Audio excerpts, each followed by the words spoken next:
Hi YouTube, I've got another video for you. In this video I want to talk about recovery. First I want to explain what I mean by recovery.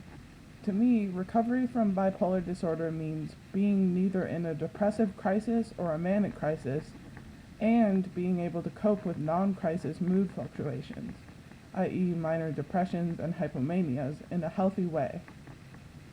It seems to me that right now psychiatry falls short of aiming for recovery. Psychiatry gets the avoiding crisis part of recovery. That's what meds are meant to do. But psychiatry doesn't do much to help us cope with minor mood episodes. Instead, the goal of psychiatry seems to be complete remission of any and all bipolar symptoms. No anxiety, no depressive symptoms, and no manic symptoms. But to me, this is an unrealistic goal. If I had no manic symptoms and no depressive symptoms, I would be so bored with life and feel like such a zombie that I would want to go off my meds just to feel real emotions again. And this is exactly what people do time and time again. People miss their manias and feel emotionally stunted, go off their meds, go into crisis, and then get back on meds and vow never to go off them until they're almost too stable and get bored and go back off their meds. Clearly, there's something wrong with this picture. So how do we fix it? I think the answer is twofold.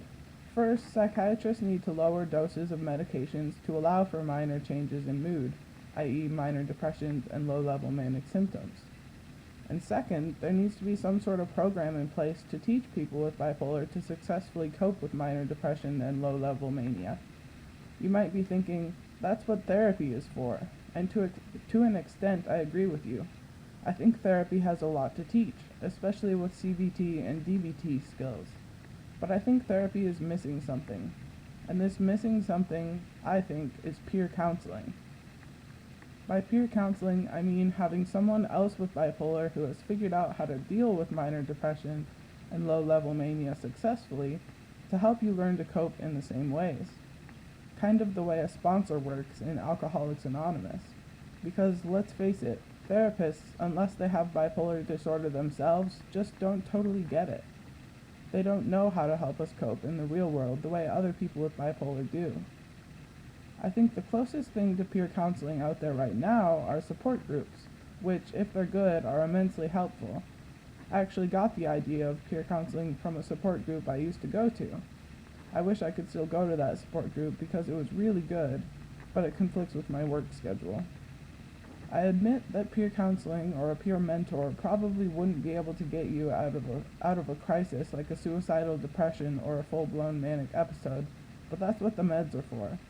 But they can help you deal with issues involving med compliance, craving mania, getting a good sleep schedule and a good daily schedule, communicating with friends and family, noticing early warning signs, dealing with stressful life transitions, dealing with anxiety, whether it be social or general anxiety, and just generally lending an understanding ear.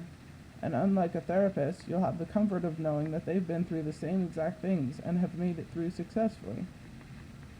I think this is a really needed resource for people with bipolar disorder, especially because a lot of people I've met online don't have anyone in their real lives that have bipolar disorder. They have no one to really lean on and get advice from anytime they need it. Unlike a therapist, a mentor would always be available, not just by appointment, but by phone, and you wouldn't have to worry about paying them. They'd be helping you out of the sheer joy of knowing that they're helping someone like themselves. And once you've figured out how to deal with minor depressions and mania yourself, you can take a turn at being a peer mentor for someone else with bipolar disorder. Anyhow, I just think this would be an ideal way of helping people truly recover from bipolar disorder, rather than just eliminating symptoms like psychiatrists and therapists are trying to do. The system might even work online or by long-distance phone calls, I'm not sure, but I feel like it's worth a try. That's about all I have to say about that. Thanks for listening and let me know what you think of my idea. Thanks for watching.